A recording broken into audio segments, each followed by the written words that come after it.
Welcome to The Outdoor Agent, where real estate and the great outdoors meet. I'm Dekota, a real estate professional from Griffin, Georgia, and I have a passion for tracking down more than just the perfect property. Here, we're going to explore not only the world of real estate, but also dive into a bit of the outdoor life that I enjoy. Whether you're here for real estate insights, a few laughs, or stories from the field, you're in the right place. So let's get into it.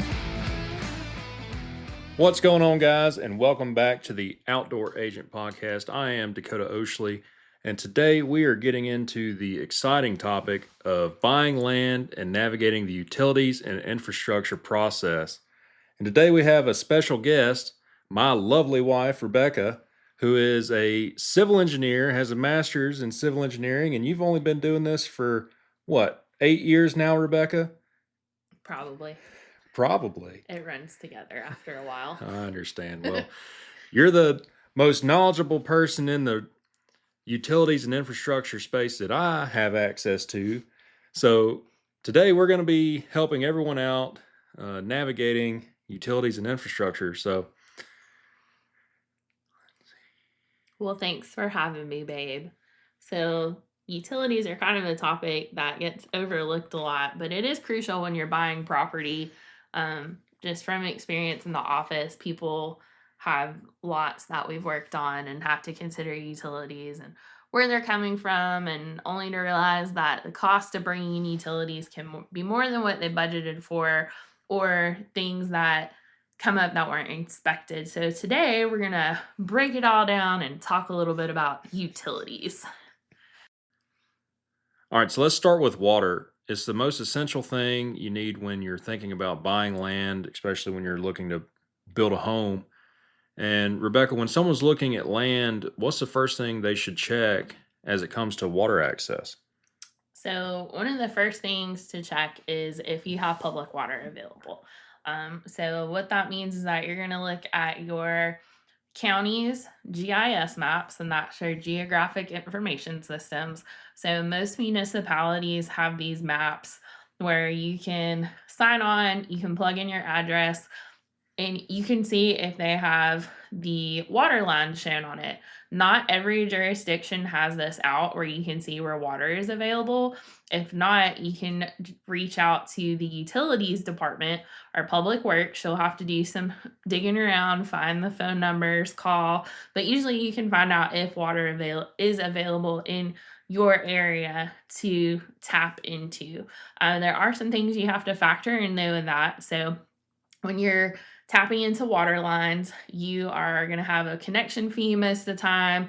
You might have a tap fee, you might have a meter fee. And meters, that's a whole nother thing. You could have a whole podcast about how to connect a water line, but we'll keep it short today. So your connection fees and anything else that you might have to expect the utility company, you want to get it priced out because it could range from a few $100s to a few $1,000s, just depending on how far the nearest water line is to you. Yeah, guys, I know for a fact in Henry County, at one of my old properties growing up, we had county water ran after the house was built, and just the tap fee alone and putting a meter in was like $2,500, and this was 15 years ago. So definitely check with your local municipality if county water is available to get an idea what the tap fees would be.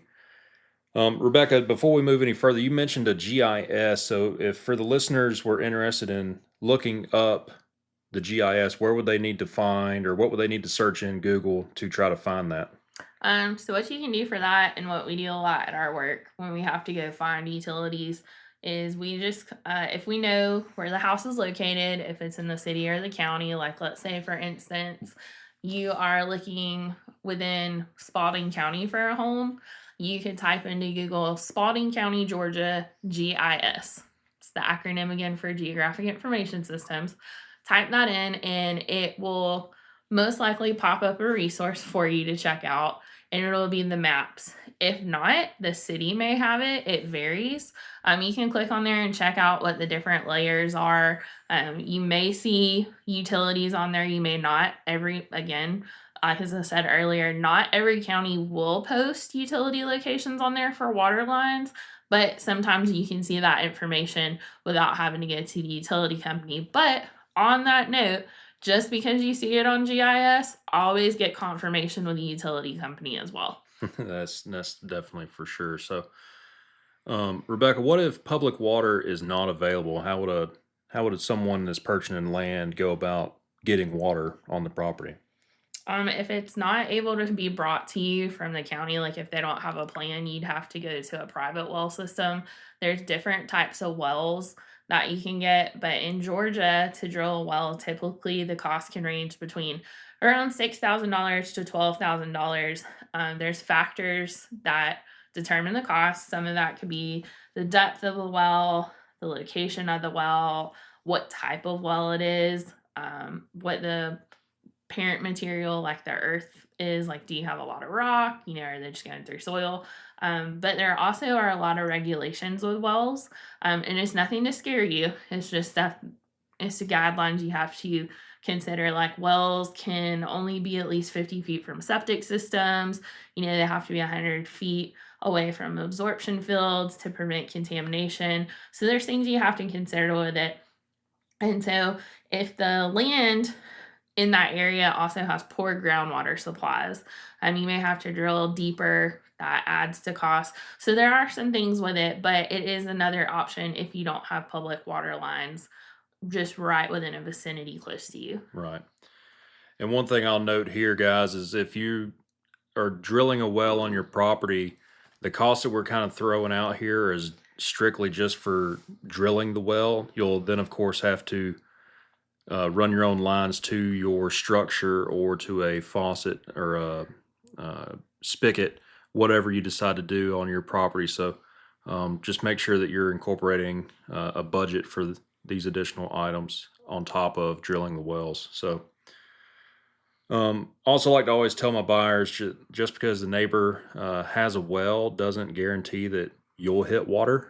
So a hydrogeological survey can help determine groundwater availability before you commit to a property. That's a big word right there. That hydrogeological survey. It took me a few times to get that one nailed down. Thanks for calling me out on that, babe. You're welcome. So, all right, so let's move on to sewer. So, Rebecca, you already kind of touched on some of the sewer or septic fields when you were discussing the wells having to be 50 feet from a septic tank and 100 feet from an absorption field. That's a drainage field for a septic tank, correct? Yes. Okay, just making sure I'm right. So what are the main options as far as sewer and septic systems for a land buyer? Well, the first one is going to be just your public sewer. So you may have access to the county or the city, whichever jurisdiction owns it, their public sewer system. Second, if you're not able to get that because there's no public sewer, you'd have to have a septic system. So those are your two options: public sewer or septic system. So again, just like we talked about water, you can check to see if you have sewer access. Usually that may or may not be on GIS, so you may have to contact your utility provider for that in the county or in the city, wherever your house is located. But it's usually easy to find out. You could drive around if you see a sewer manhole or if you see green paint lines in the road, which indicates sewer, that can tell you there's probably a sewer connection around. Right. Or if you're driving through looking at a neighborhood and there's clean outs in people's yards, little PVC caps sticking up, most likely they have public sewer available. But if not, your second option would be a septic system. So with that, there's a few things you have to consider, mainly cost and location for that. All right, so Rebecca, do you think is it safe to say or throw an assumption out there that if you're more in a city limit, in a, let's just say a more suburban town, odds are you'll have access or have a higher probability of access to a sewer system, where if you're in more of a county, out in the county or a more rural city, odds are you'll probably be on a septic system? Yes. Okay. Most of the time you can consider that. Yep. Yeah. So guys, that's, we're throwing out just very broad information here. We certainly don't know everything for every particular town, but This is just questions that you'll need to consider and find answers for as you're looking for land to purchase. So Rebecca, if there's no sewer, obviously the septic system is the way to go. But you can't just install a septic tank anywhere, correct? So what's kind of the process of determining where a septic tank can go on a site?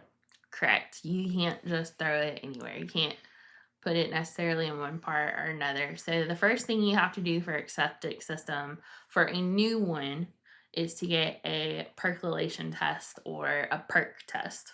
It's the same terminology, but one's just shortened.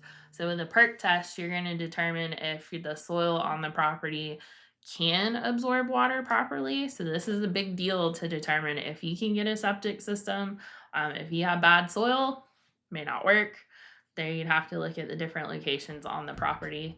And if it doesn't pass, you might have to have a specialized system. And there's, just like with wells, there's different type of septic systems that you can look into depending on how your soils do. But the cost can range anywhere from $15,000 to $30,000 for it. But there's a lot of requirements. There's a whole manual that Georgia has for septic systems. But on that, you can always reach out to a septic company and they can guide you in the right direction on that. But the first thing you'd have to have is a perk test to even begin that process, Yeah. really. And Rebecca, were you at the Dealmaker meeting with me when Chris Earhart was here talking about the septic systems? I was at that one and I was excited about it because we were talking about dirt and septic systems. That's right. Yeah. So, guys, if you're not a member or affiliated with Dealmaker Atlanta, you're missing out. There's some great content and information being shared in those groups. And I believe Eric and Josh did a podcast on the septic systems on, I believe it was the On Purpose Investor podcast. Y'all can go check that one out as well. But Rebecca, is there anything else on sewer and septic that we haven't already covered? I don't think so. I think that's just a broad overview Yeah. of septic and public sewer. Without getting super site specific, that's about as good as we can get here. So, next up, let's talk about electricity and the process of getting power to a property. Do you have any insight on that? I have a little. It's always hard to track them down sometimes. But the first step is to check with your local EMC, which is your electric membership corporation or a power company. Like for us in Georgia, majority of us probably have Georgia Power. If not, you may have someone else like Snapping Shoals, Pike. There's a different ones around. Duke Energy, just whatever the local power company is for the area that you're looking in. Yeah. So you can go to their website most of the time. You may have to do some sleuthing, but sometimes you can put in requests on their website for new connections, especially for residential. You can make those requests. Just like with water, there's usually connection fees you have to pay, which can be a few hundred to a few $1,000s, but they'll point you in the right direction once you make that first contact, kind of what you may need. Right. And that's all assuming that power's already nearby. Certainly, if you're on a larger tract or you're down a or more rural road, having to bring power to the site is probably going to start getting pretty expensive, correct? Yeah, so if you're further off the road, like you may have to account for if it can't be run underground all the way. You may have to account for, are you having to add power poles to get your connection to where you need it to be? And you could look at expenses for that from like, let's say, I think it runs about $5,000 to $30,000 for that or more. But again, that depends on the distance, where the lines are going. Is it above ground? Is it underground? In those situations. Right. And I'm sure a lot of that has to do with how long of a run, how many poles are needed, how much wire, and throwing these numbers around, it could all vary. So certainly would be more site specific, but there's also some more rural properties that might even have to have an off-grid solution like solar power or just a straight up generator as well. So Rebecca, let's not forget about the internet either. What's some options for rural properties on internet? So I know for like metro, it's pretty easy. Like if you're in an urban area, we usually have like fiber, cable, or cable connections. You just call up Hmm. your company and get the connection. Rural situations, it gets a little harder. You may or may not have fiber net or fiber in that area or internet to run through. So you may be stuck with like satellite or wireless broadband or DSL, but you can check service maps for those. Yep. So just like your utility companies for water, sewer, power, you can log on sometimes to their websites. Like AT&T may have a service map. It varies by company, but usually you can track down where service is and Right. if you're in it or not. And one thing for sure is Starlink is available anywhere in the world. It's pricey, but sometimes that's about the only option you'll have. So internet's getting to where it's pretty much available anywhere, so long as you have a power source. Um, so one thing moving on from that is road access and infrastructure. So that's something that buyers often forget about. So what should they be checking for as far as road access? Well, one of the first things is to make sure the property has legal road access. So everyone might think, well, doesn't every property have legal road access? Not necessarily. So for instance, if you have a parcel that is landlocked, like if you have two in front of you on the road and you're behind them in a configuration, Yeah. you would actually have to have an access easement if there's not already a road there. If there's a drive through, you probably already have an easement, but you would have to have an access easement, which basically would be the property owners giving you access from your parcel to the road. So you would be having this agreement that you could cross their property lines. If you have legal road access, you wouldn't have that access agreement. You would just have to go about connecting your driveway to the road. Yep. And let's say that you do have road access. What's some of the processes of being able to put a driveway in? A lot of times you may have to put a driveway permit together. So that is checking your jurisdiction, which is your county or your city. You may have to have a driveway permit. So you would pull the application. They're just going to ask you like where the connection is, what is drainage. It's really simple most of the time. If you're on a Georgia DOT road, that could vary. Now that Hmm. I'm not going to guide you on the residential side of that because that can vary by project. But Right. I always check to see who's over the road that you would have to pull a permit for. Right. Yeah, so I would say it's probably easier to get an access or a driveway installed on a city or county road versus a DOT road or a DOT route, correct? Yeah. So let's wrap this up, Rebecca. What's some final advice for buyers looking at land in Georgia as it comes to utilities and infrastructure? Always do your homework. So do your due diligence. That's contacting your county or the city, which we call them jurisdictions. So that's who has the ultimate say on stuff. Check your zoning maps. Get estimates. If you know that you're going to build from scratch and there's not an existing structure out there, try to get someone to help you with prices for utility connections, what you would have to connect. Just have all that up front so there's no hidden surprises. Yeah. Now, Rebecca, with you doing civil engineering work for the last 8 years, do you have any fun stories that you could share with us? Oh, I have fun stories all the What would time. be one that would be appropriate for the topic today as far as utilities or access? I'm thinking of one that I would have two. let me is one of them the one in Marietta with Which the one that you had to put a bridge in for the one? Oh driveway? gosh. Can you tell that story? I can. So we had a project in Marietta that crossed a creek, and that's a whole another podcast about creeks and state buffers. It's a whole thing. So that's why it's always important to have a survey of your property, FYI. So if you have water running across it, always check to see if there's buffers. But the project involved having to build a bridge across a creekway, and it was pretty substantial because you're having to consider flows like getting cars across, making sure it's high enough for clearance for stormwater, and if it gets blocked by like down trees, will it wash out?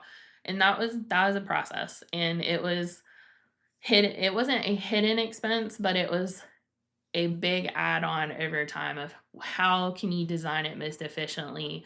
But the homeowner was also like, well, why do we have to have it? And we're like, well, you got to get across it. Right. So Do you remember the details on how big that lot was?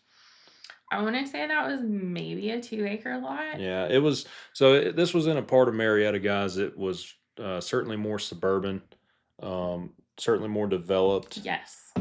This was just a single, if I remember right, and correct me if I'm wrong, Rebecca, this was a single lot residential build that somebody just bought a vacant, empty lot and decided they wanted to build a house on, correct? Yes, they did. And aside from the creek, there were a lot of utility easements that they had to work around. So again, always get your survey for your property, because there were sewer easements for existing sewer mains that cross the property. There were access easements with like power as well. So sometimes you have those easements. So there was a lot of tricky stuff to work around. Yeah. So that was just one project, but there's others. What's another one that you would like to share? We'll do one more. A fun, juicy one. Okay, so we had a project that was in North Georgia, very mountainous, mountain area, beautiful piece of property. But the driveway was a big deal for us because they were coming off of an access easement. So the lot didn't have main access to the cul-de-sac, so you had to drive through an access easement to get to it. So they went down a gravel road, and then from there we had the challenge of designing a driveway that wasn't too steep for a car to get up. But it's on the side of a mountain. But it's on the side of the mountain. So we had to do we had a lot of different house layouts, but I redrew that driveway a lot of trying to get the slope just right with, okay, if I go snake to the left here and then come back to the right, or if I go straight up, what is it going to look like? Because driving up a 33% slope is not ideal in a car, but unless you have 4-wheel drive. So. And for the folks that may be listening that don't understand what a 33% slope is, how steep is that? From the power of Google, 33-degree slope is approximately 18 degrees. Does that sound right? That does sound about right. When you look at it on paper, it's pretty substantial, because if you think most, like we'll say for comparison, like most accessible ramps, like handicap ramps, is only 2%. Yeah. And that's pretty flat or less. Yeah. So in comparison, guys, all your ADA ramps going into most commercial businesses you can only have a 2% or less grade, and that's only 1 degree. So Rebecca, you're saying you were grading a driveway at 33% or 18 Well, that was degrees. the existing grade. Oh, that was so existing. That was the existing, and it was like, well, we can't leave it at that. So I think we ended up getting it down to, it varied in spots at 10% and then went to 13%. So it was still pretty steep, but it was more manageable for a car to get up. Understood. So we could probably tell stories all night, but we'll go on and wrap it up here. So, Rebecca, thank you for helping explain some utilities and infrastructure type things. I appreciate you helping out. And guys, if you need any civil engineering work, house plans, or anything, Rebecca, how could folks get in touch with your company? Because you're on commercial side now. You don't do residential anymore. But how could you help out anybody that might need some civil engineering in Georgia and surrounding states? Yeah, you can reach out. I work for Gaskins LaCroix, which is, they're pretty much have an office in like the 4 quadrants at this point. So they have one in Marietta, one in Canton, Duluth, and Noonan. So you just reach out. You can Google Gaskins LaCroix online and find our number to call. We have some great secretaries and administrative assistants that can put you through to our builder services department or connect you to residential. If you have an engineer that you prefer to use or are in a different state, just Google. You can usually find that way for different residential engineering firms to help you too. Yeah. Well, guys, that's going to do it for this episode. I hope y'all enjoyed it and it was helpful. But always remember that whether you're tracking trophy game, scouting for your dream home, or searching for your next great investment, remember, every hunt has a story. I'm Dekota Oshley, the outdoor agent, and we'll see you next time.